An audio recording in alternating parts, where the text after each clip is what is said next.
السلام علیکم friends, I hope you will be fine. سب سے پہلے رمضان المبارک کی ان ایڈوانس بہت بہت مبارکباد ہو۔ اللہ پاک سے دعا ہے کہ اللہ پاک جو ہے آپ سب کی عبادات کو قبول کرے اور زیادہ سے زیادہ اس رمضان المبارک میں عبادت کرنے کی، مانگنے کی، بعمل بننے کی توفیق عطا فرمائے۔ تو فرینڈس، آج کا ہمارا ٹاپک ہے لڑکیوں کے لیے، لڑکیوں کے اچھے نصیب کے لیے ایک ایسا خاص عمل، ایک ایسی دعا قرآنی کہ جس سے جو ہے آپ کے نصیب اچھے ہوں گے۔ ہم نے اپنی زندگی میں بہت سے لوگوں کو کرتے دیکھا، الحمدللہ یہ ہمارا اپنا آزمودہ عمل ہے۔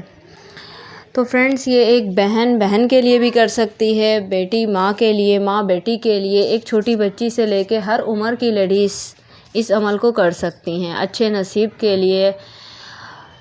آپ نے کرنا یہ ہے کہ آپ نے سب سے پہلے کوئی بھی عمل کرنے سے پہلے کی شرائط ہوتی ہیں کہ آپ نے نماز پنجگانہ ادا کرنا ہے، آپ نے نماز بالکل نہیں چھوڑنی، آپ نے نماز کی پابندی کرنی ہے۔ رمضان المبارک میں تو ویسے ہی 70 گنا زیادہ ثواب ملتا ہے، تو آپ نے نماز کی پابندی کرنی ہے اور اس کے علاوہ آپ نے صدقہ دینا ہے، آپ نے جھوٹ نہیں بولنا، بالکل آپ نے اپنے روزے کو پراپر اسلامی اصولوں کے مطابق، احکامات کے مطابق آپ نے اپنے روزے کو گزارنا ہے۔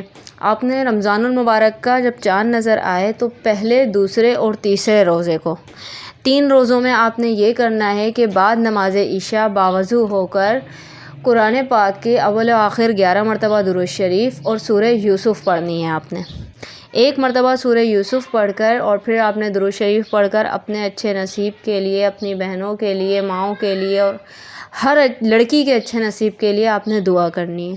اور اسی طرح 3 دن آپ نے لگاتار ماہ رمضان المبارک کے اسٹارٹ کے 3 ڈیز روزوں میں آپ نے یہ کرنا ہے عشاء کے بعد، اور آپ نے دعائیں مانگنی ہیں، ڈھیروں دعائیں مانگنی ہیں اپنے اچھے نصیبوں کے لیے۔ انتہائی آزمودہ عمل ہے، آپ خود بھی کریں، زیادہ سے زیادہ آگے شیئر کریں، اپنی فرینڈس میں شیئر کریں، اور اس رمضان المبارک آپ نے یہ عمل لازمی کرنا ہے اپنے اچھے نصیب کے لیے۔ باقی اگر ویڈیو اچھی لگے، ریکویسٹ آپ سے نہیں کریں گے، اگر آپ کو ویڈیو اچھی لگے تو آپ چینل سبسکرائب کریں، ویڈیو لائک کریں، شیئر کریں اور اپنی خاص الخاص دعاؤں میں ہم سب کو یاد رکھیں۔ خدا حافظ۔